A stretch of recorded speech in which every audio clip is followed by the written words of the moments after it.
Rends encore merci à ton Dieu. Sema tena asante kwa Mungu wako. Parce qu'il ne t'a pas abandonné. Juu asikukuache kamwe. Il ne t'a pas abandonné. Asikukuache kamwe. Il était toujours là. Alikuya pale na wewe. Chaque fois quand les malheurs arrivaient, lui il était toujours là.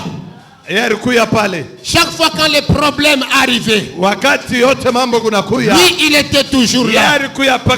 Ta famille devait t'abandonner. Les amis t'ont abandonné. Mais lui il était toujours présent. Malgré les défis de ta vie, ton Dieu était toujours permanent. Il était toujours là. Chaque fois quand tu traversais des routes, il était permanent. Chaque fois quand tu avais des songes horribles, il était toujours là. Chaque fois quand on complotait de mal contre toi, lui il était toujours là. Chaque fois quand on prenait des bâtons pour te battre, lui il était toujours là.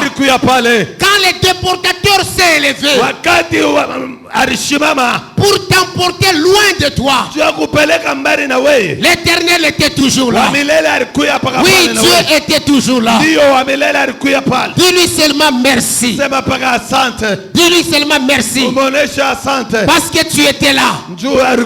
Lorsqu'on complotait pour mes enfants, tu étais là. Lorsqu'on complotait pour mon mari, tu étais là. Lorsqu'on complotait contre ma vie, tu étais là. Éternel, tu étais là. Tu étais là. Dans les sombres de la nuit, il y avait des complots contre moi. Mais toi, tu étais là. Tu étais là, Seigneur. Tu étais là. Il cherchait même à te décapiter. Mais Dieu était là. Il n'a pas voulu ta mort. L'année passée, il t'a accordé cette année. Il était là. Chaque fois quand le mal surgirait, lui il était là. Même quand tu ne priais pas, les complots étaient près de toi. Mais l'Éternel était là. Quand tes faiblesses surmontaient contre toi, l'Éternel était là. L'Éternel était là. Quand on a piégé contre toi, les méchants ils sillonnaient ta vie. Ils sillonnaient ta vie. Cherchant te détruire. Cherchant te détruire. Mais l'Éternel était là. Il était là. Il était là. Bien-aimé, c'est pourquoi ce matin, nous allons acclamer pour notre Seigneur, pour tout ce qu'il a fait pour nous, pour tout ce qu'il a fait pour nous, pour tout ce qu'il a fait pour nous, tout ce qu'il a fait pour nous, tout ce qu'il a fait pour toi, tout ce qu'il a fait pour ta famille. Acclame très bien. Imagine-toi, si l'intervention de Dieu n'était pas là, tu ne devais pas acclamer aujourd'hui, tu ne devais pas adorer aujourd'hui, tu ne devais pas être en ce lieu. Le Dieu des armées était de ton côté. Il a lutté pour accorder la vie à l'église. Il a arraché la mort dans l'église. Il a protégé ses serviteurs et servantes. Pourquoi ne pas l'adorer? Pourquoi ne pas le magnifier? Il est digne. Il est digne. Il est digne. Il est digne. Oh, gloire à Seigneur. Gloire à soi. Gloire à toi, Yeshua. Gloire à toi, Yeshua. Merci, Jésus. Merci, Jésus. Amen. Amen. Alléluia. Amen. Alléluia. Amen. Gloire au Seigneur. Amen. Gloire au Seigneur. Que le sang de Dieu tous disent Amen. Que le sang de l'Éternel tous disent Amen.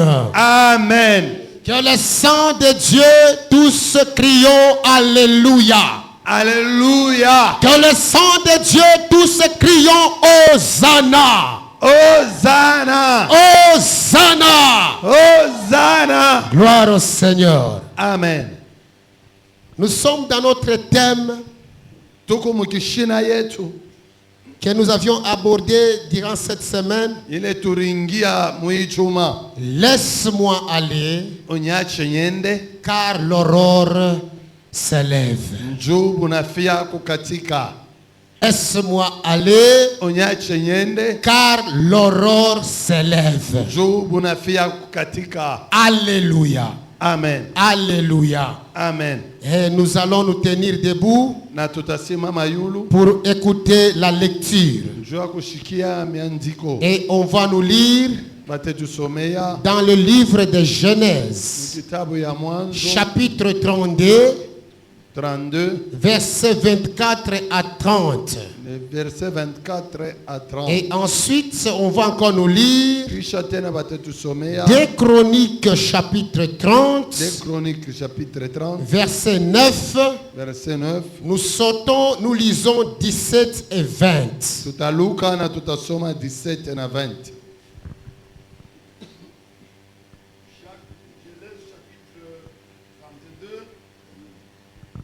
Moi aller, car l'aurore s'élève. Et Jacob répondit, je ne te laisserai point aller que tu ne m'aies béni. Il lui dit, quel est ton nom? Et il répondit, Jacob. Il dit encore, ton nom ne sera plus Jacob, mais tu seras appelé Israël, car tu as lutté avec Dieu et avec des hommes, et tu as été vainqueur. Jacob l'interrogea en disant, fais-moi, je te prie, connaître ton nom. Il répondit, pourquoi demandes-tu mon nom? Et il le bénit là. Jacob appela ces lieux du nom de Péniel, car, dit-il, j'ai vu Dieu face à face, et mon âme a été sauvée. Amen. Et le soleil levant, lorsqu'il passa Péniel, Jacob boitait de la hanche. C'est pourquoi jusqu'à ce jour, les enfants d'Israël ne mangent point le tendon qui est à la moiture de la hanche. Car Dieu frappa Jacob à la moiture de la hanche, au tendon. Parole du Seigneur. Amen.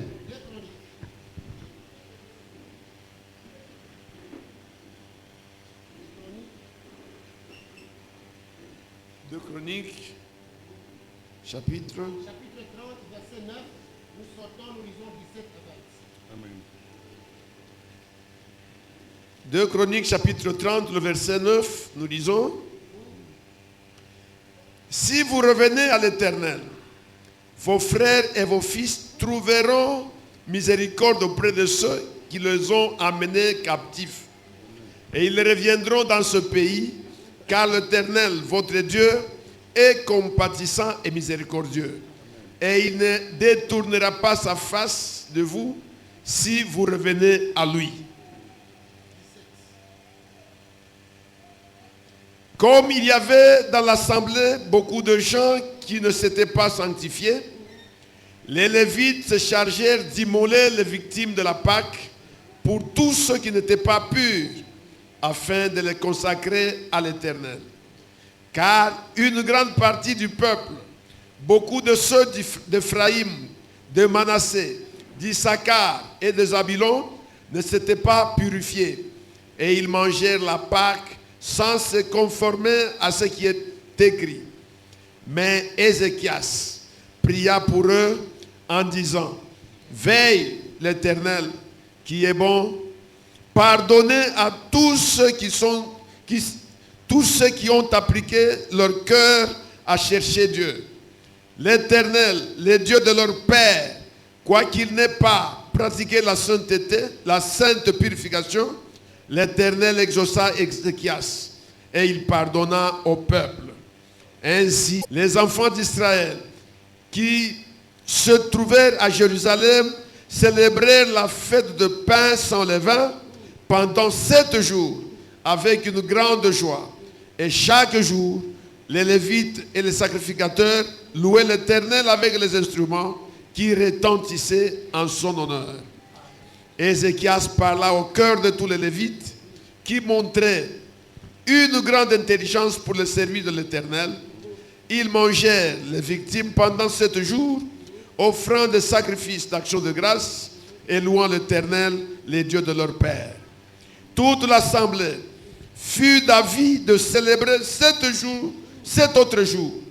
Et ils célébrèrent joyeusement ces 7 jours. Car Ézéchias, roi de Juda, avait donné à l'assemblée 1000 taureaux et 7000 brebis. Et les chefs qui donnèrent 1000 taureaux et 10 000 brebis.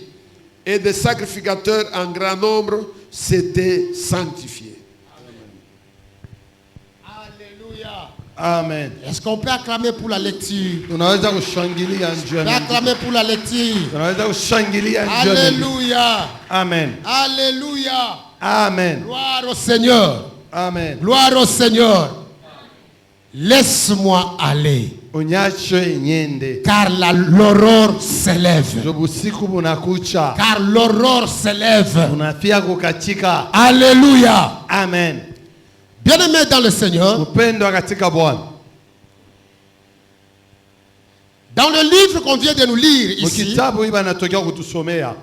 nous trouvons l'histoire d'une famille. Tunapata hadithi ya jamaa moja. Et au sein de cette famille, Na katikati ya ile jamaa il y a eu des problèmes. kuna kuya mambo. Alléluia. Amen. Il y a eu des problèmes. Kulikuya mambo. Ce qu'on appelle les problèmes domestiques. Ile banasema mambo ya inekala munyumba sana. Alléluia. Amen. Il y avait des problèmes domestiques. Ile mambo ilikuya ndani ya Et nyumba. suite à ces problèmes-là, Kufuatana na ile mambo ça tirait inaanza kukokota, qu'il y ait des séparations. kukuya achanisho. Ce n'est pas des divisions, Hapana division. mais des séparations. Kuachana Afin qu'il n'y ait pas la mort. njuu pashikuye lufu. Alléluia. Amen. Alléluia. Amen. C'était Jacob. Ilikuya ni Yakobo. Lorsqu'il était encore chez eux, Wakati alikuya kwabo.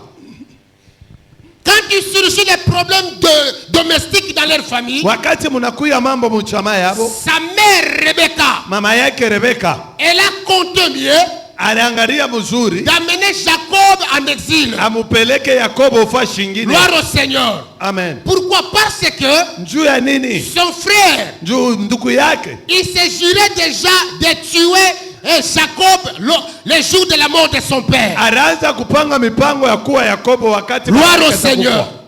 Maintenant, sa mère Mama yake a su mieux anaangalia mzuri de déplacer Jacob. ya kusema ni mutoshe Yakobo, Il faut qu'il aille très loin d'ici, inabidi ende mbali na hapa jusqu'à ce que son père meure. mpaka pale baba yake atakufwa. Parce qu'elle craignait Anaanza kuongopa les jours où son père mourra siku baba yake atakufwa en présence de ses 2 fils. mumbele ya watoto yake bawili. L'autre tuera l'autre. Huyu moya ataua ndugu À yake. ceux qui résistaient la mort dans cette famille, Njuu ilianza kuonesha lufu mwile c'est la jamaa. présence du père. Ilikuya ni wapo wa C'est la baba, présence du père. wapo wa baba. Tant que le père est là, Wakati baba eko hapo, la mort n'aura pas d'effet sur les enfants. lufu haitakuya pa watoto Tant que yake, le père est là, parce que baba eko pale. la mort ne préviendront point. Lufu haitakuya, La mort ne peut pas ouvrir la porte. lufu haiwezi kufungula Parce mlango. que la présence du père Tuku wapo wa baba marque la puissance de la mort. inaonesha kupingana na Et lufu, même son influence hata kutawala kwake ne pourra rien contre ses enfants. haiwezi kufanya kitu kwa watoto Donne-moi yake. amen. Donne-moi amen.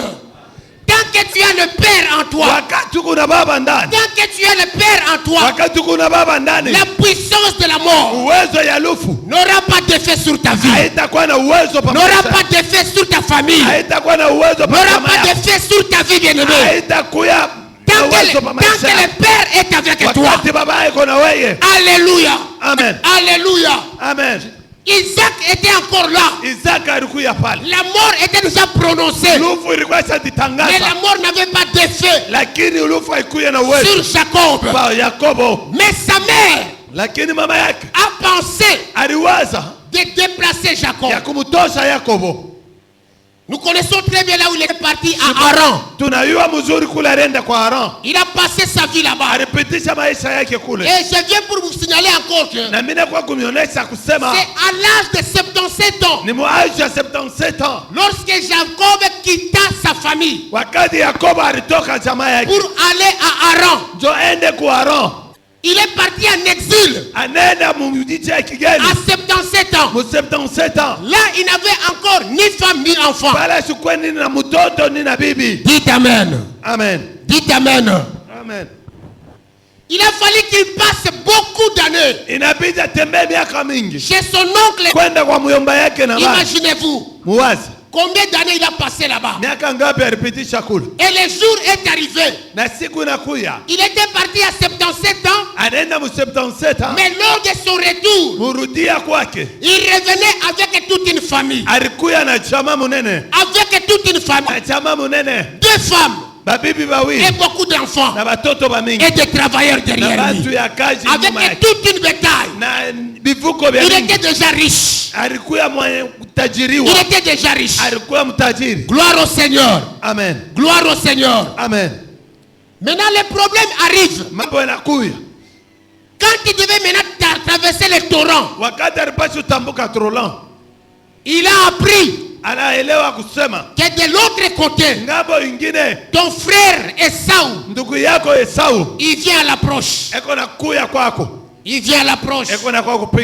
Gloire au Seigneur. Amen. Automatiquement, comme il avait des problèmes dans sa tête, il a résolu.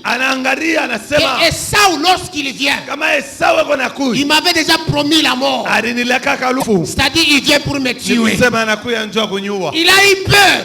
Je ne traverserai pas d'abord tant que je ne suis pas encore retiré pour aller chercher Dieu. C'est Dieu qui m'avait promis que je serais avec toi dans ces voyages. J'irai avec toi. Moi, je suis le Dieu de tes pères, le Dieu d'Abraham, le Dieu d'Isaac, le Dieu de Jacob, le Dieu de Jacob. Je suis avec toi. Alléluia. Je suis avec toi. Sur ce lieu que tu es, c'est un lieu saint. Je viens approuver que je serai avec toi. Alléluia. Amen. C'est ce Dieu-là qui l'a fait sortir de la maison de son oncle là-bas pour le ramener dans sa patrie. Arrivé avant de traverser le torrent, il y a un problème qu'il attendait de l'autre côté. Il a raisonné de se retirer d'abord seul pour aller chercher Dieu. Pour aller chercher Dieu. Alléluia. Amen. Maintenant le problème est arrivé. Une scène est apparue. Une scène est apparue. Subitement, vous et nous voyons directement au verset 24. Quelqu'un surgit sur Jacob. Et il commence à quoi le combat. On ne sait pas Jacob à ce moment-là. Il prenait quelle position? Il était assis. Il était debout. Il était allongé sur terre. Mais la Bible nous dit il commençait à se bagarrer. Il lutta toute la nuit. C'était toute la nuit qu'il lutta. Alléluia. Amen. Le verset de Tob nous dit ceci. Que cette lutte-là, ils étaient dans la poussière. Ils s'étranglaient dans la poussière. C'est dans la poussière le combat qui s'est passé toute la nuit. Et Jacob, fort qu'il était, il n'avait pas abandonné cet homme. C'est-à-dire, et Jacob et cet homme, tous Ils étaient pleins de poussière. Alléluia. Amen. Ils étaient pleins de poussière.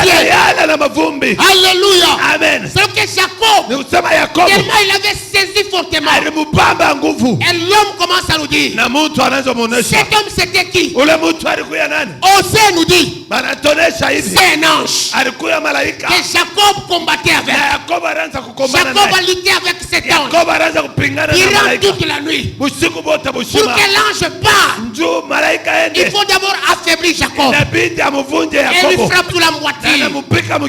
Malgré ça, Jacob n'avait pas abandonné. Jacob n'avait pas abandonné.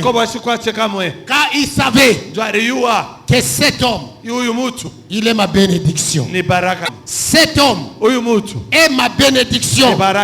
Écoute bien, mais je vais te dire, n'abandonne jamais. N'abandonne jamais. Lorsque tu fais ton parcours avec Dieu, mais jamais abandonner. Le parcours divin, bien aimé, laisse-moi te dire, il y a toujours les hauts et les bas. Les problèmes peuvent arriver. Parfois, ce sont des problèmes qui ne t'arrivent pas une seule fois. Ça peut t'arriver beaucoup d'années. Mais ce que tu dois faire, c'est de ne pas abandonner Dieu. Amen. Donne-moi amen. Amen. Donne-moi amen.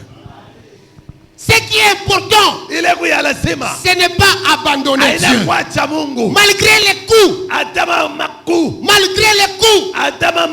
n'aie jamais abandonné la foi. N'aie jamais abandonné la foi. Et vous savez pourquoi ces coups arrivent? Parce qu'il sait très bien que tu veux bientôt traverser le torrent. Dès que tu traverses le torrent, sur le territoire de Cana qui t'attend. Oh, Canaan, c'est un lieu de bénédiction. C'est un lieu de promesse.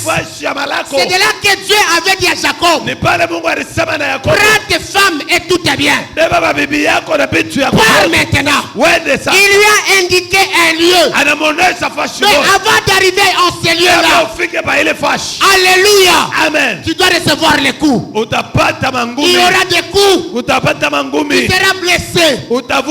Tu seras blessé. Alléluia. Amen. Alléluia. Amen. Mais si tu oses abandonner, tu t'enterres avant d'entrer dans ta bénédiction. Alléluia. Amen. Alléluia. Amen. La Bible dit il lutta toute la nuit jusqu'à ce que l'aurore commence à se lever. Maintenant cet homme a remarqué que voilà la jour. Il fera maintenant jour. Alléluia. Amen. Il commence à demander à Jacob, laisse-moi aller. Laisse-moi aller. Laisse-moi aller. Ne vois-tu pas que l'aurore s'élève? Nous avons combattu toute la nuit. Mais il fait maintenant plutôt la jour. Laisse-moi aller. Laisse-moi aller. Alléluia. Amen. Jacob lui dit ceci, je ne te laisserai pas partir. Je ne te laisserai pas partir. Je vais épingler quelque chose. Pourquoi certaines personnes aiment-tu abandonner la bénédiction même quand tu sais que ça c'est une bénédiction?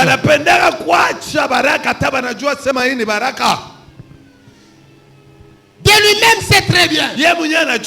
Ça c'est ça ma bénédiction. Mais lorsqu'il y a des tempêtes, il abandonne. On n'abandonne jamais. Même s'il s'agit de payer un prix, il faut le payer. Mais n'abandonne jamais. N'abandonne jamais. Alléluia. Amen. N'abandonne jamais. L'ange dit l'aurore veut se lever. Le problème se tourne sur l'aurore. C'est là où il y a le problème. Lorsque l'aurore commence à se lever, c'est un nouveau temps qui va se marquer. Gloire au Seigneur. Amen. Gloire au Seigneur. Amen. C'est quoi d'abord l'aurore? On va d'abord définir ça. L'aurore c'est quoi? L'aurore, L'aurore, c'est la lumière qui précède la journée. Ni mwangaza ile inatangulia jua. C'est la lumière qui précède la journée. Ni mwangaza ile inatangulia journée. C'est ça l'aurore. Njo aurore. Avant que le soleil s'élève Kabla yua ilamuke et que la nuit disparaisse, bushiku bupotee, il y a d'abord ce qu'on appelle le séquence d'aurore. njo ile banaita aurore, ile mwangaza. L'aurore doit d'abord séparer la nuit et le jour. Mwangaza ile inakabula bushiku na mchana. Gloire au Seigneur. Amen. Alléluia. Amen. C'est l'aurore qui sépare la nuit et le jour. Ni aurore inakabula bushiku na mchana. C'est une lumière Ni mwangaza qui s'élève inashimamaka entre deux frontières. katikati miti mbili. Entre deux frontières. Katikati pale bushiku Pour na mchana. séparer la lumière et le jour. Dieu Ou plutôt, la nuit et le jour. Juu ya kuacha ngiza na mwangaza. C'est ça l'aurore. Njo aurore. En Swahili on bien appelle ça mapambazuko. Muswahili ya bora on appelle ça mapambazuko. Gloire au Seigneur. Amen. Alléluia. Amen. C'est ça l'aurore. Njo mapambazuko. L'aurore, Mapambazuko c'est le commencement de certaines choses. ni mwanzo ya vitu vingine. Donne-moi amen. Amen. L'aurore, c'est le commencement de certaines choses. Mapambazuko ni mwanzo ya vitu vingine. Lorsque certaines choses vont commencer, Kabla vitu vingine bianje, c'est ce qu'on appelle ni l'aurore. pale tunaita mapambazuko. Quelqu'un vient quitter d'une vie Mtu anaweza kutoka maisha mo et embrasser une nouvelle vie. juu ya kupokea tena maisha ingine. Cette séquence-là qui le mène Ile mukati kati inapeleka à cette lumière-là, kwa ile mwangaza, c'est ça l'aurore. ndio inakuwa mapambazuko. Lorsque tu veux quitter Wakati unafika kutoka dans une vie de pleurs, maisha ya kulia, une vie d'opprobre, maisha ya haya, une vie de lamentation, maisha ya kuteswa, une vie de célibat, ili maisha ya une célibataire, vie de maladie, maisha ya magonjwa, tu veux quitter de là unafika kutoka pale pour aller à un autre, juu ya kwenda nafasi pour ingine, marquer une autre vie. juu ya kuonesha maisha ingine. Cette séquence-là, Ile wakati ile c'est ça ton aurore. ndio mapambazuko yako, C'est ça ton aurore. mapambazuko yako, C'est ça ton aurore. mapambazuko C'est yako. pourquoi je vais proclamer ce Maana matin. mimi nasema asubuhi ya leo, Et quelqu'un qui m'écoute bien, mtu ananishikia que mzuri, ton aurore commence à se lever au nom de Jésus. mapambazuko shimame mchina la Que Yesu, ton aurore commence à se lever au nom de Jésus. mapambazuko shimame mchina la Yesu. Que l'aurore sépare le bien et le mal de ta vie. Bubaya na buzuri mu maisha yako. Qui sépare le bien et le mal de ta vie. Yachanishe bubaya na buzuri mu maisha yako. Que ton aurore sépare Mapambazuko yachanishe l'imposition satanique mambo ya de ta vie. shetani pa maisha yako. Qu'il impose Ile kunaweka une nouvelle vie, maisha ya sasa. une nouvelle séquence, Aweke maisha ya une sasa. nouvelle joie Furaha ya qui sasa soit manifestée dans ta vie. ionekane mu maisha Au yako. nom de Jésus. Jina la Yesu. Au nom de Jésus. Jina la Yesu. Que ton aurore s'élève. Na mapambazuko Que yako. ton aurore s'élève. Mapambazuko yako. Que ton aurore s'élève. Mapambazuko yako. Que ton aurore s'élève. Qui s'élève dans ta famille. Qui s'élève dans tes affaires. Qui s'élève dans ta santé. Qui s'élève dans ta maison. Qui s'élève dans tes études. Au nom de Jésus. faut que l'aurore s'élève. Inabidi mapambazuko shimame. Pour que le commencement de certaines choses viennent. Juu mwanzo ya vitu vingine ikuye. Il faut que cette période-là arrive. Inabidi ile wakati ikuye. Mais bien aimé, Mpendo. lorsque cette période commence à approcher à quelqu'un, Wakati ile wa kipande ya wakati inaanza kufika kwa mtu. c'est ce qui a fait à Israël. Ndio ile ilifanyisha na Israeli. Lorsqu'il arriva Wakati alikuya quelque part, anafika fashi moja. alléluia, Amen. il arriva quelque part avant d'entrer à Jéricho. Anafika fashi moja kabla ingie mu La Yeriko. Bible nous dit, Biblia inatuonesha il commença à manger anaanza kuria les fruits du Canaan. matunda ya Kana. Mais il n'était pas encore entré à Canaan. Abakwe basi kuingia mu Kana. C'est juste une aurore qui s'était élevée. Ilikuya ni mapambazuko Il ilisimama. commençait déjà à manger Banaanza deja kuria les fruits du Canaan. matunda ya Kana. Alors qu'il n'était pas encore entré Kwa à benye Canaan. bakwe benye kuingia Que ton aurore s'élève. na mapambazuko yako. Que l'aurore de ta famille s'élève. Mapambazuko ya chama. Alléluia. Amen. Alléluia. Amen. En hébreu, on appelle ça Misha. Muebrea banaita Misha. Misha. Misha. C'est ce que les Hébreux appellent ça. Jo vile Waebrania banaita. Donc, ça veut juste dire Inafaa kusema aube, ob, l'aube lob, ou l'aurore. ni Alléluia. mapambazuko. Pour eux, ils comprennent mieux ça. Bo banaelewa mzuri. Alléluia. Amen. Alléluia. Amen. Gloire au Seigneur. Amen. Ici maintenant, Shia hapa sasa l'aurore C'est la lumière ni mwangaza qui symbolise la présence de Dieu inaonesha wapo wa Mungu et son faveur envers son peuple. na kutaka kwake mbele ya taifa yake. Dis-moi amen. Amen. L'orange symbolise ici mapambazuko inaonesha la présence de Dieu wapo wa Mungu et son faveur envers son peuple. na faveur yake mbele ya taifa yake. Lorsque Dieu veut te faire du bien, wakati Mungu anafanya kufansia il vizuri, fera paraître son aurore dans ta vie. anapenda kuonesha mapambazuko Et yake cette aurore là, na ile mapambazuko cette lumière, na ile mwangaza c'est la présence de Dieu. ni wapo wa Mungu, C'est son faveur envers vous. ni faveur kumbele yenu, C'est son faveur envers son peuple. ni faveur kutaifa yake. Même si Ata on t'a ensorcelé comment, barikuloka namuna kani, quand l'aurore de Dieu commence à wakati se manifester, mapambazuko inaanza kuonekana, tu seras favorable devant ton Dieu. Tu seras favorable devant toutes choses. Tu seras favorable devant toutes choses. Tu seras favorable, bien-aimé. Parce que c'est dans la présence de Dieu qui va t'environner. Quand la présence de Dieu t'environne, automatiquement, le faveur de Dieu commence. Il y a certaines choses ne marchent pas. Parce que nous manquons le faveur de Dieu. Nous manquons le faveur de Dieu. Reçois le faveur de Dieu au nom de Jésus. Que ta vie se croise à la faveur de Dieu. Dans tout ce que tu peux faire. Si le faveur de Dieu est permanent, écoute bien-aimé, tu ne fourniras aucun effort. Parce que Dieu lui-même vous prendra en charge. Il vous indiquera où aller, où ne pas aller, quoi faire, quoi ne pas faire.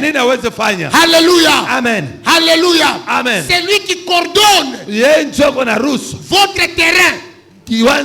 C'est sa présence et son faveur. Que Dieu vous coordonne au nom de Jésus. Que Dieu vous coordonne au nom de Jésus. Que Dieu vous coordonne au nom de Jésus. La deuxième chose qui est apparue dans la vie de Jacob dans ces séquences, c'est la lutte qui n'a pas abandonné. C'est la lutte. La lutte. La lutte. Cette vie que nous menons. Depuis que nous sommes nés sur terre. Depuis qu'on était encore bébé. Jusqu'à ce qu'on vieillira. Jusqu'à ce qu'on retourne chez nous. Chez nous. Là-bas. J'ai toujours dit chez nous. Bien-aimé, ce que nous devons mettre dans notre tête, que nous menons une vie de lutte. C'est une vie de lutte. Tu sois chrétien, tu sois païen, tu dois toujours lutter. Est-ce que quelqu'un peut me dire amen? Lorsque nous amenons les enfants à l'école, depuis la maternelle jusqu'à l'université, c'est une lutte qu'eux aussi fournissent. Alléluia. Amen. Alléluia. Amen. Il y a des fois, il ne se sentira pas d'aller à l'école. Mais il est obligé d'aller jusqu'à ce qu'il finira ses études. Ça, c'est une lutte. C'est une lutte académique que nous menons de jour au jour. Et dans cette lutte-là, il y a ceux-là qui échouent et ceux qui réussissent. Alléluia. Amen. C'est une vie de lutte. Tant que tu es chrétien là-bas, ne sache pas que tu passeras toujours une vie paisible, une vie facile. Ton combat a commencé lorsque tu es né. Le deuxième combat a commencé lorsque tu as reçu le Seigneur. Les combats se multiplient de jour au jour. Gloire au Seigneur. Amen. Nous menons une vie d'élite. Ce que je vous invite, mes bien-aimés, ce n'est pas abandonner. c'est de ne pas lâcher.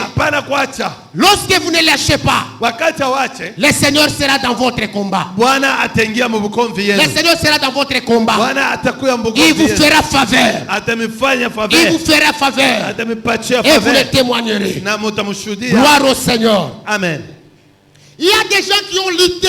Dans la Bible, il y a des gens qui ont lutté. Comme Jacob, Rachel, ils ont lutté. Ils ont lutté. Voire même Job, il nous a défini aussi la lutte. Dans la Bible, nous aussi, nous devons définir notre lutte selon le moment que nous avions passé. Définis ton temps au nom de Jésus. Définis ton temps au nom de Jésus. Prends le temps aussi d'apprendre à connaître le moment que tu passes. Et de mettre aussi des stratégies de combat. Afin que tu sors de ces problèmes. Que Dieu t'aide au nom de Jésus. Que Dieu t'aide au nom de Jésus. Écoute, bien aimé. La lutte. Lorsqu'on parle d'une lutte. C'est quoi même la lutte? Lutter. C'est combattre. C'est combattre. C'est combattre quelqu'un pour le terrasser. C'est ça lutter. C'est combattre quelqu'un. Ce n'est pas pour le laisser vivre. C'est pour le laisser, ce n'est pas pour le laisser aller et revenir te combattre. Mais c'est pour le terrasser. C'est pour l'écraser. Afin qu'il ne se réveille plus. Il doit mettre fin à toutes ces attaques contre ta vie. C'est pourquoi aujourd'hui tu dois terrasser ton ennemi au nom de Jésus. Tu dois terrasser ton ennemi au nom de Jésus. Ton ennemi, il se présente. Goliath a dit ceci. 1 Samuel chapitre 17 verset 10. Il dit ceci. Je lance un défi contre Israël et tous les soldats d'Israélites. Amenez-moi quelqu'un ici. Je combattrai avec lui. Si il me vainc, c'est tout le Philistine qui est vaincu. Mais si je le vainc, c'est Israël entier qui sera dans l'opprobre. C'est ça le rôle de ton adversaire. Il est là pour te terrasser. Mais à ton côté aussi, lorsque vous commencez à lutter avec ton adversaire, tu dois le terrasser. Tu dois le terrasser. Il faut terrasser la sorcellerie qui est ton adversaire. Il faut terrasser le mal qui est ton adversaire. Il ne faut pas le laisser debout, mais il faut le terrasser. C'est ça la lutte. C'est ça la lutte. Alléluia. Amen. Alléluia. Lutter, c'est faire effort pour surmonter ton adversaire. Tu as un adversaire, mais tu ne dois pas croiser les bras. Il faut lutter. Il faut pour les surmonter. Gloire au Seigneur. Amen. C'est-à-dire avoir une force kupata nguvu mo ikuye yulu ya nguvu yake. Amen. Amen. Unapata nguvu qui est au-dessus ikuye yulu de ta force ya nguvu yako. C'est ça, être au-dessus de ton adversaire. Ya adui yako. Si lui kama ye à minuit il descend dans le monde du ténèbres pour aller t'ensorceler, mais toi tu ne dois pas être endormi à minuit. Tant que tu sais que c'est à minuit qu'il travaille, tant que tu sais que c'est à minuit qu'il travaille, 23h tu es aussi en prière jusqu'à 3h. Comme ça tu vas les surmonter. Gloire au Seigneur. Amen. Gloire au Seigneur. Amen. Maintenant Rachel, qu'est-ce qu'il nous dit? Mais Rachel anasema nini? Là on va nous lire. Pale batatusomea. Rachel nous a défini. Rachel anasema nini? La définition de Rachel. Définition à Rachel. C'est ta définition, c'est ma définition. Ninjo définition ya konjo définition. Il nous a défini. Analeta définition. C'est quoi la lutte? Nini lutte. On nous lit d'abord. Genèse chapitre 30, verset 8. Genèse chapitre 30. Genèse 30. Verset 8. Verset 8. Et aujourd'hui tu cimenteras ton adversaire. Verset 8 nous dit ceci. Verset 8 inatuonyesha hivi. Rachel dit, Rachel anasema, j'ai lutté auprès de Dieu minapingana na Mungu contre ma soeur na mama na dada yangu et j'ai vaincu. na miriwina. Elle lui donna le nom de Nephtali. Na anampachia jina ya Nephtali. J'ai lutté. Miripingana. J'ai lutté auprès de Dieu mbele ya Mungu contre ma soeur. Na dada yangu. Certaines versions nous disent quoi? Version ingine inasema j'ai lutté divinement contre ma soeur. Miripikana mukiro. Rachel dit, j'ai lutté divinement contre ma soeur. Et j'ai vaincu. Et je l'ai vaincu. J'ai lutté divinement. Miripingana mukiro. Le combat est spirituel. Le combat est spirituel. Rachel a compris. Rachel est relewa. C'est-à-dire, qu'est-ce qui nous définit? Donc, selon Rachel, lutter, c'est vaincre divinement une loi familiale. C'est vaincre divinement une loi familiale. Ou un membre de la famille. Ou encore une loi exigée. Alléluia. Amen. Alléluia. Amen. Il y a une loi. Mais il faut lutter divinement pour les combattre et les vaincre. Il y a un membre de la famille qui te combat. Il te combat divinement. Tu dois aussi les combattre divinement pour les vaincre. Qu'est-ce que Rachel? Qu'est-ce qui lui était arrivé pour qu'il entre maintenant dans les combats spirituels?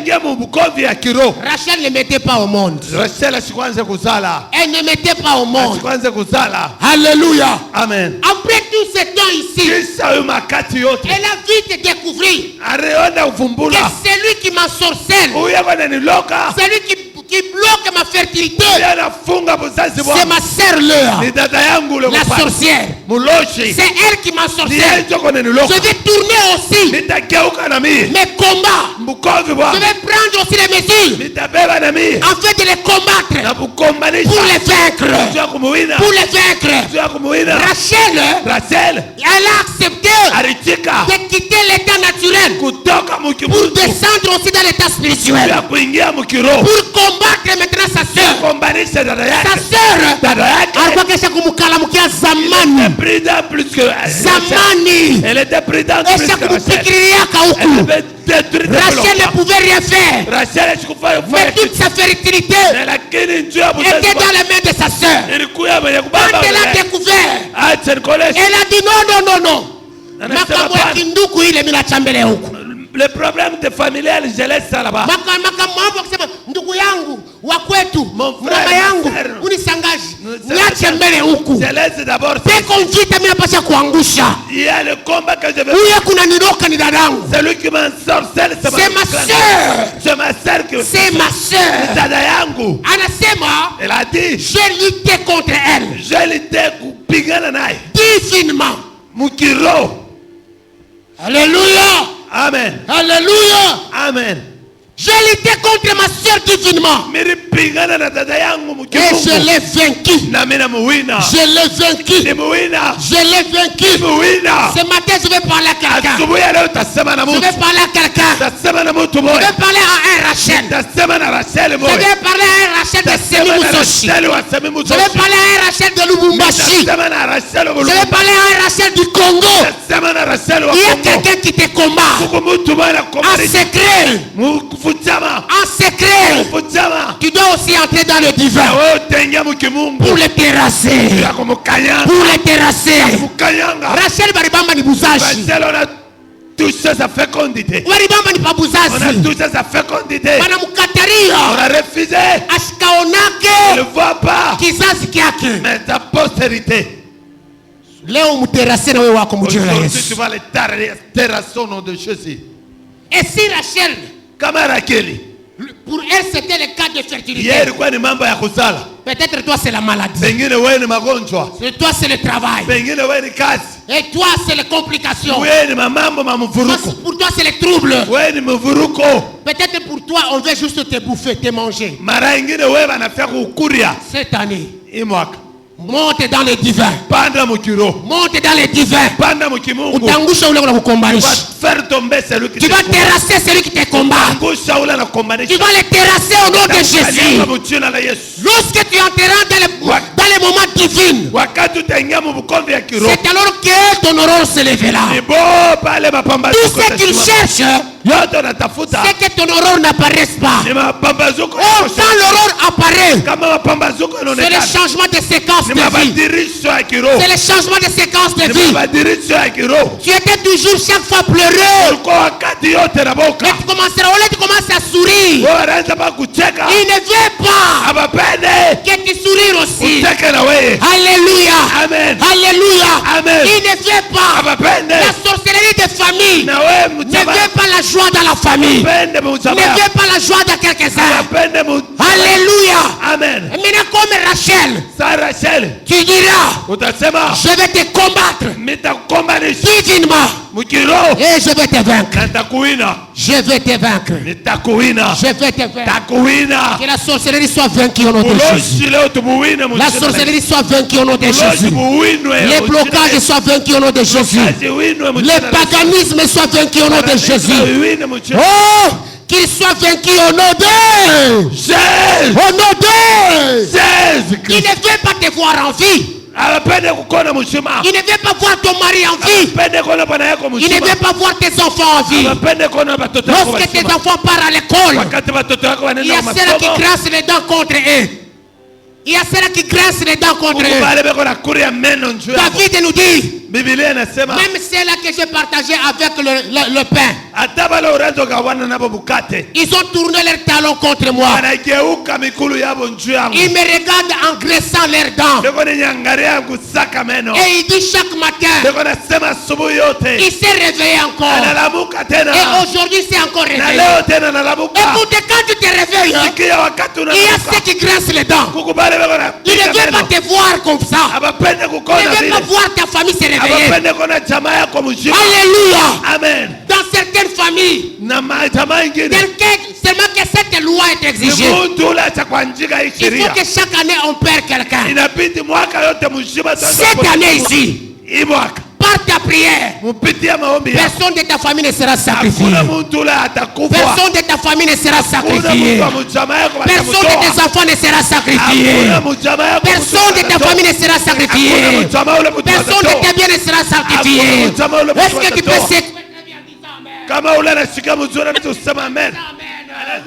Tu peux bien secouer en disant Amen. Tu peux bien secouer en disant Amen. Il est là ce matin. Il est là ce matin.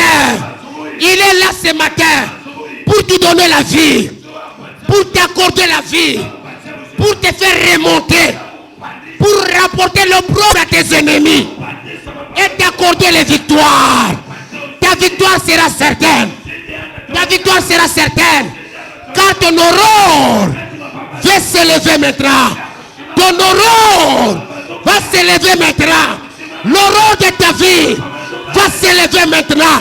L'aurore dans tes études va se lever maintenant. L'aurore de ta vie va se lever maintenant.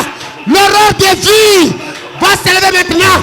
Et les ténèbres couvrira le monde du ténèbre. Couvrira l'exigence de la mort. Couvrira les échecs. Mais toi tu vivras. Toi tu vivras. Toi tu vivras. Et toi tu vivras. Tu ne mourras pas. Tu rencontreras les œuvres de l'Éternel. Les œuvres de l'Éternel. On te verra accoucher. On te verra accoucher.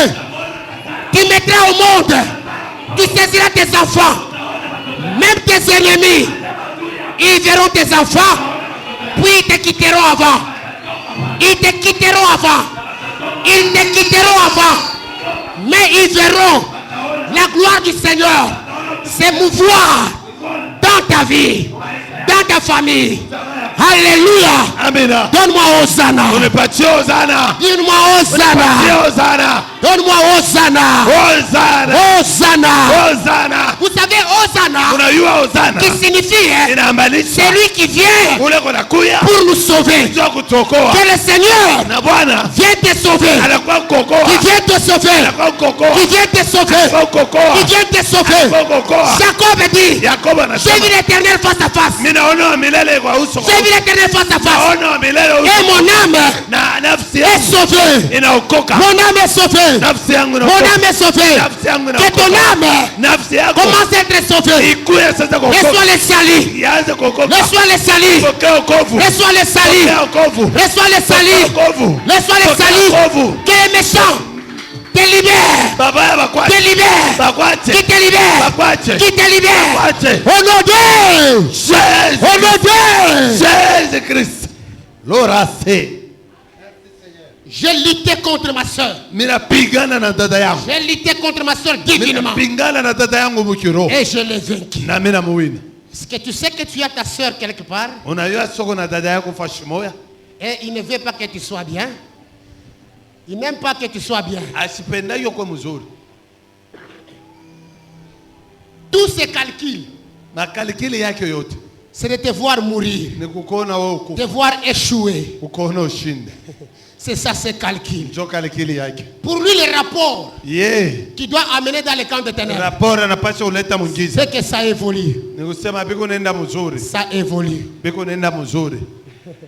Gloire au Seigneur. Amen. Gloire au Seigneur. Amen. Gloire au Seigneur. Amen. L'Éternel Dieu sera avec toi. Sera avec toi. Dans tes luttes là, tu seras vainqueur. Tu seras vainqueur.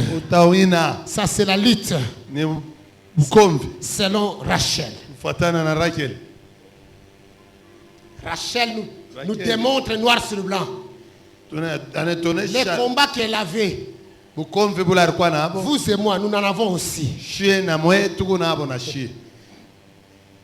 Il nous dit très bien qu'elle était se vaincre divinement une loi familiale. Ou lutter se vaincre divinement un membre de la famille. Ou encore lutter se vaincre divinement une loi exigée dans la famille. Chez eux, il y avait une loi. Elle est sortie.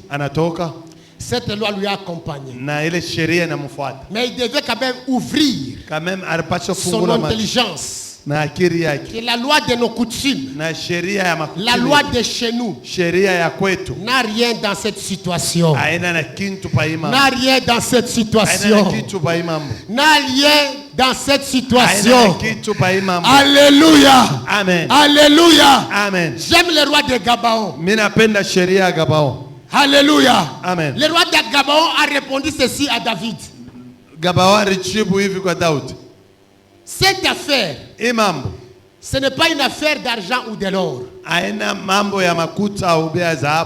Mais tu dois nous sacrifier cette personne que nous devons aussi dépendre, mais qui soit sorti de la famille de Saül. Nous le pendrons ici à Gibéa de Saül.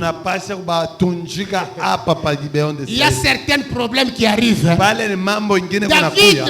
David, pendant qu'il parlait avec les rois de Gabaon ici, c'est parce qu'il y avait une lourde famine en Israël. Il a commencé à chercher Dieu. Pourquoi cette situation ici? Dieu lui dit, va demander aux Gabaonites. Oh, il y avait une alliance que les Gabaonites avaient déjà fait avec Israël. Et Dieu l'avait scellé. Que celui qui viendra combattre Gabaon, c'est moi Dieu qui me vengerai. Et quand Saül était parti détruire les Gabaonites, Dieu s'est souvenu de son alliance. Il a frappé Israël. Quand David a découvert, il a dit vraiment, le roi de Gabaon, dis-moi tout ce que tu pourras me demander. Si c'est l'or, l'argent, je payerai. Pourvu que ces fléaux quittent mon peuple. Le roi de Gabon lui répond, oh David, ça ce n'est pas l'affaire de l'argent ou de l'or. Ton argent ne peut pas terminer ton problème que tu as. Il y a des problèmes que l'argent ne peut pas terminer. Dans la vie, il y a des problèmes qui arrivent. Il y a des problèmes qui arrivent. Makuta, l'argent kwenda kuripa ne peut pas payer le problème. Pour qu'on termine ce problème. Le problème ne peut pas terminer. Parce que ce n'est pas le problème d'argent. Ce n'est pas le problème d'être riche ou pauvre. C'est le problème que tu... C'est juste un problème d'avoir Dieu là-bas. Si vous avez Dieu en ce stade-là, tu es plus riche que ceux qui sont milliardaires. Alléluia. Amen. Alléluia. Amen. Il y a des gens qui meurent avec des cancers ici. Il était parti. Il était parti en Chine. On l'a amené au Japon. On la ramène dans le cercueil. Mais tu peux être, si tu manques même l'argent d'arriver à Kinshasa. Il ne sait même pas qu'il a le cancer. Les choses ne marchent pas. Non, il faut pas couper il faut spécialiste il faut opérer cancer. Il faut opérer cancer. Mais il commence juste à prier. Quelques temps après, il a un cancer à Shekala Kenal. Mungu anatunzaka makanser, anamtosha cancer ya biabule. Dieu guérit le cancer gratuitement. Il y a même le cancer du sang. Il faut qu'on enlève le sang. Il faut beaucoup d'argent. Mais l'homme, on l'a purifié par le sang. Sans ordonnance. Amen. Amen. Amen. Amen. Il y a ceux qui meurent avec les tensions. Même si on le met en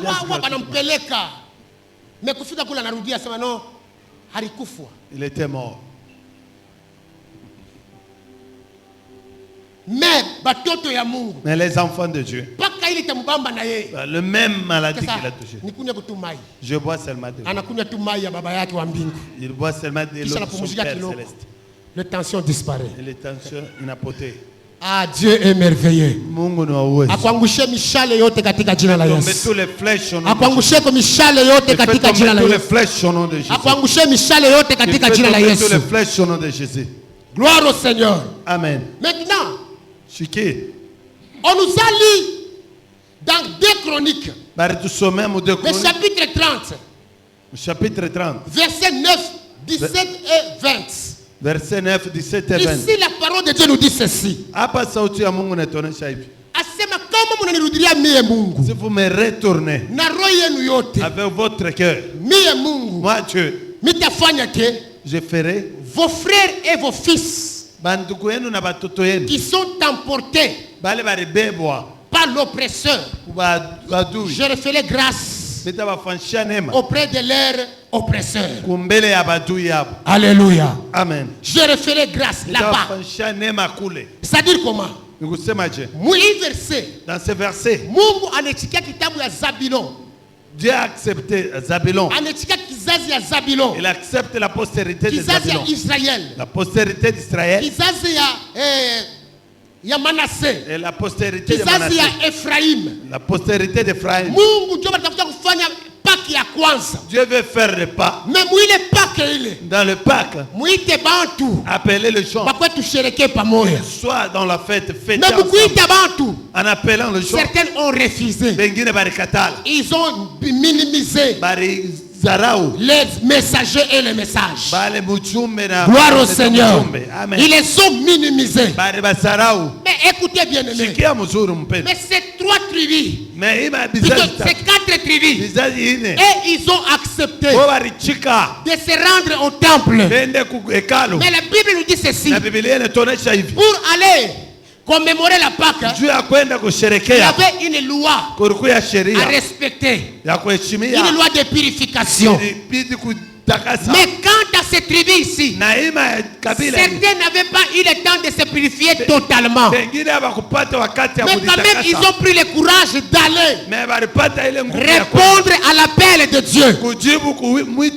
À cause de cela, quand ils ont commencé à manger la Pâque, Ézéchias, il a vu ça.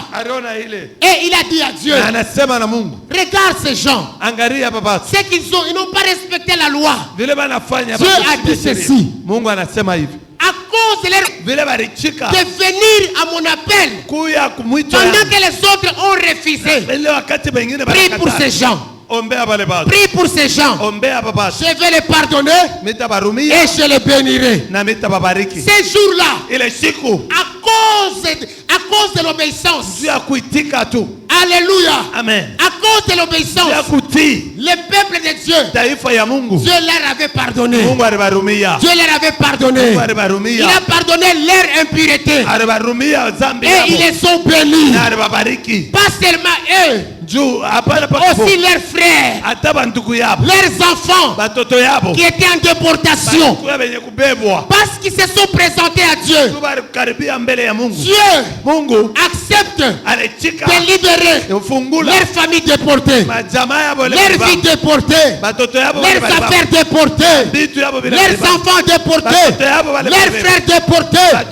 Écoutez bien le maître dans le Seigneur. Tant que tu es là, dans la présence de Dieu, tu as accepté l'appel de Dieu. Tes fils, tes frères qui sont été déportés, Dieu les ramènera chez toi. Dieu les ramènera chez toi. Dieu ramènera tes frères qui souffrent par les oppresseurs. Il les ramènera.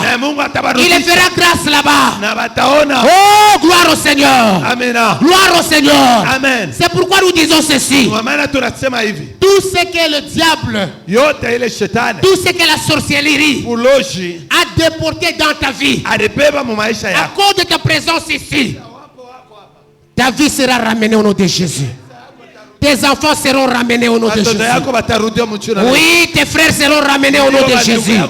Ils seront libérés au nom de Jésus. La sorcellerie ne pourront rien.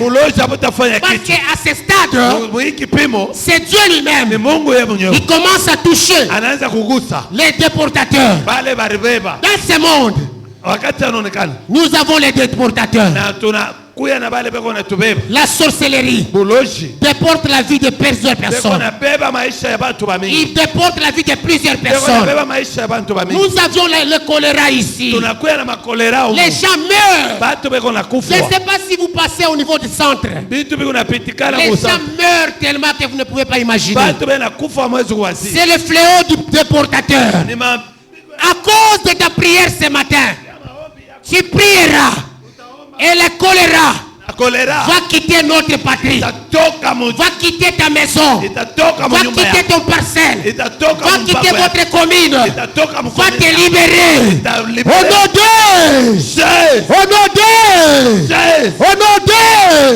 je commence à prophétiser sur quelqu'un. Tout celui que la vie a été déportée par le monde du ténèbres, qui souffre injustement par les méchants, ce matin, sois en vie.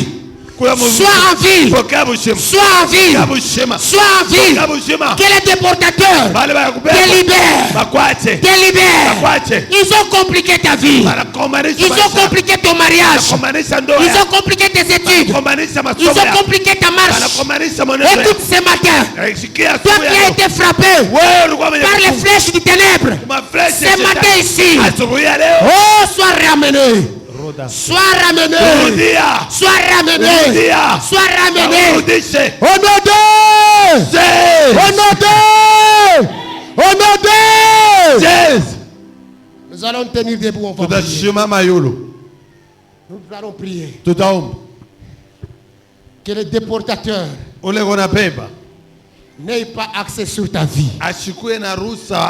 Il y a les gens qui sont réclamés par le déportateur. Il y a les gens qui sont réclamés par les déportateurs. Oui, ce matin, Dieu, il aura affaire avec le déportateur de ta vie. Il aura affaire avec le déportateur de ta famille. Il aura affaire avec les déportateurs de ton mariage, de tes affaires. Il y a un feu qui va se manifester et ton aurore s'élèvera. Ton aurore s'élèvera. Ton aurore s'élèvera. Ton aurore s'élèvera. Et tu vivras le changement. Tu vivras le miracle. Tu témoigneras Dieu de ta situation. Tu témoigneras Dieu de ta situation. Au nom de Jésus. Nous voulons prier, bien-aimés. Qui a saisi ta vie? Rachel, elle a découvert que c'était ma soeur. Mais toi, c'est qui? C'est tes amis? C'est ton entourage? C'est ta famille? C'est au travail? Qui est ton déportateur? Nous voulons l'attaquer. Nous voulons l'attaquer. Nous voulons l'attaquer. Nous voulons le terrasser. Bien-aimé, écoute. Tout a bomba. Nous allons prier en acclamant. Vous voyez tes mains. Spirituellement, c'est l'épée.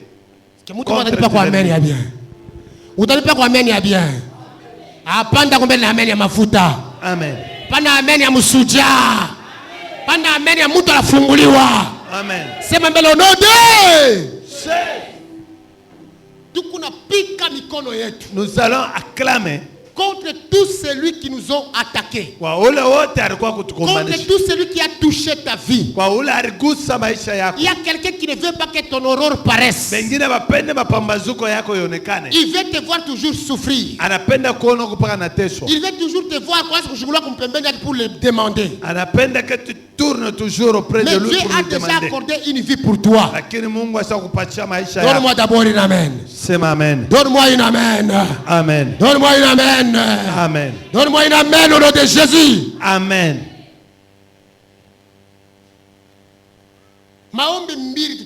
Nous allons faire deux prières. La première prière, nous allons dire à Dieu toute ténèbre qui a fermé mon aurore, aujourd'hui qui me laisse au nom de Jésus. Les ténèbres, c'est une mauvaise chose. Si tu entres dans la famille, la famille ne peut pas voir. Les ténèbres, c'est ça l'œuvre du diable. Tu vas dire à Dieu, tout ténèbre qui est entré dans ma vie, qu'il me libère.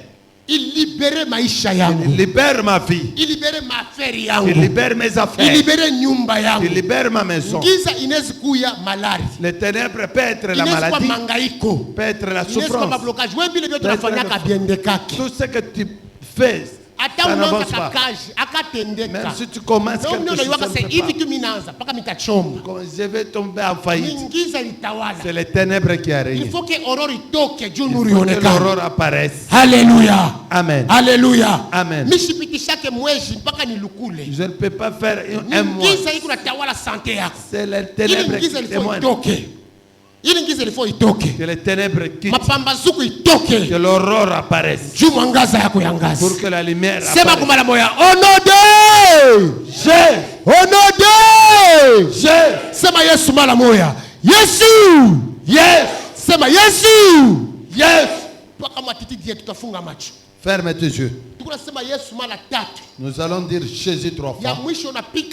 Et la troisième fois, tu vas acclamer. Tu vas chasser les ténèbres dans ta vie. Mina kupatia tu paka kishina mna kuomba me. Ina mtaomba njoo kishina yako na kiplace pale. Njoo ngiza ile. Il faut itoke. Sema Yesu mara moja. Yesu! Yesu! Yesu! Yesu! Tutarudia ya pili. Tukunarudia na nguvu. Ya tatu tunapika mikono. Unaanza kudemolili kuterase ngiza yote dome. Yesu! Yesu! Yesu! Yesu! Pika mikono, ingia maombi. Ingia maombi. Ingia maombi. Anza kuterase. Anza kuterase. Anza kudemolir. Ngiza yote. Ngiza yote. Giza yote. Yanze kutoka. Yanze kutoka. Yanze kulibere. Prie bien-aimé, bien-aimé. Prie bien-aimé. Prie bien-aimé. Il y a le ténèbre. Pas surface yako. Il y a du ténèbre. Pas surface yako. Mais aurore yako.